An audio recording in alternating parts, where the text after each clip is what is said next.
Welcome to Pindar Poetry. We hope you learned something new. You're starting Chrome now. Open it and get ready. Once done, make sure unneeded windows are closed so you won't confuse tabs. Tap or click the three-dot menu in the top right. This is where the private option lives. You're taking the first actionable step. Select New Incognito window on desktop or New Incognito tab on mobile. This creates a fresh session that won't save browsing history or local form data, though downloads and bookmarks still persist. Once the Incognito window opens, check the hat and glasses icon or the dark theme. This confirms you're in private mode.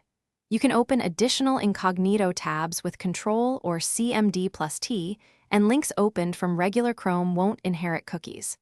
Make a conscious choice about signing into accounts. Signing in links activity to that account, which defeats some privacy benefits. If you need separated sessions, use different profiles or a new Incognito window to keep cookies and logins isolated.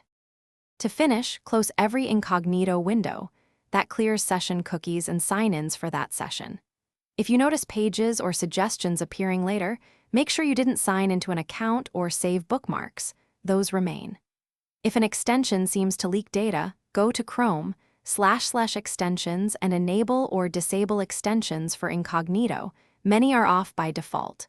And if pages still appear tracked, clear your regular browsing data.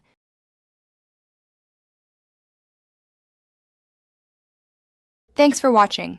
Consider subscribing if we helped you.